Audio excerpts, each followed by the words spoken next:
of those are young people. We and other public sector organisations have already made lots of redundancies, and there are more to come because we're in a very difficult economic climate. So we see jobs as one of our top priorities, and especially for young people. We know that being out of work will impact on the whole family, whether it's your son, your daughter, your siblings, brothers, sisters or your parents. It affects everything that goes on in that household, whether it's education or health. So it's imperative that people who want to work and people who need to work can get a job. But we also need to ensure that they have the right skills at school, college, university, but also work-related training. And we need to make sure that that training and those work opportunities are accessible to all. And we do recognise that some people need more help than others. Because when we talk about equal opportunities, it's not just about saying everybody's equal and there's a fair crack at a job, because not everybody is coming from the same starting position. So we need to ensure that we help people access jobs and training.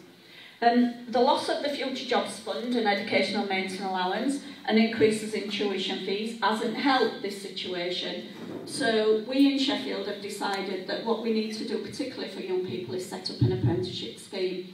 So Sheffield City Council is funding 100 apprentices particularly for young people who may find it difficult to access further education or get a job. We've also got a community network programme which will support the voluntary community and faith sector with digital media centres, business growth and training opportunities, and we need to make sure the BME community access those. Right, I can't finish without mentioning 3 final things. The first one is the riots, and I think we've said enough about that. I don't think it was by accident that Sheffield escaped the riots.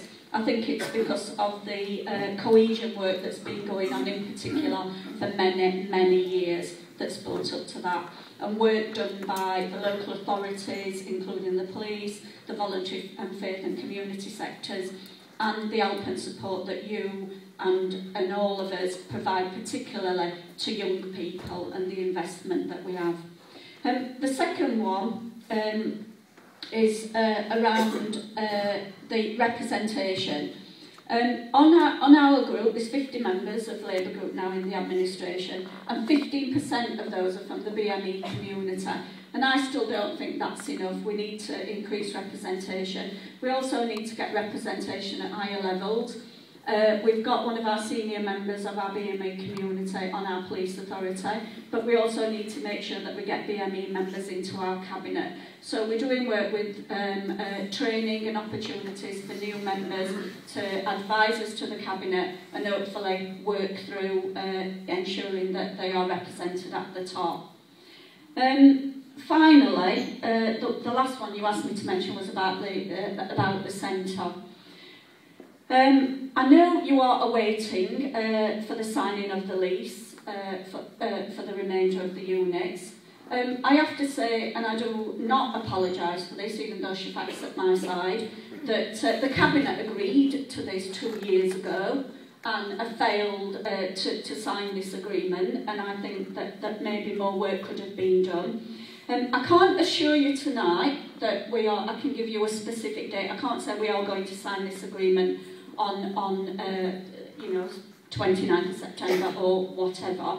But what I can do is reassure you that within our group we have met with our BME members, particularly Ibra, Maroof, Kaban and Mazar, who I'm sorry is not with us tonight because of the sad death of his mother. And we have met with them and they have expressed how important it is to get this lease signed. So I can reassure you that we are working towards it, because there's just a couple of outstanding issues, which are legal issues, which is about the consultation with sitting tenants, that we have to do, because we can't sign an agreement and then we get an appeal or a complaint. We're hoping that it will be very soon. The officers are working on it at this moment, and I'm hoping that within the next couple of weeks we can come back and say this is the date that we're going to sign the agreement. The commitment is there.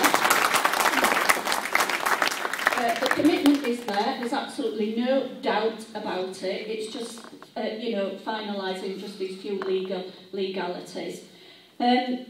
We are all Sheffielders, we are all one big community, we will stick together and we will work together to face the challenge, the very difficult challenges that are facing us.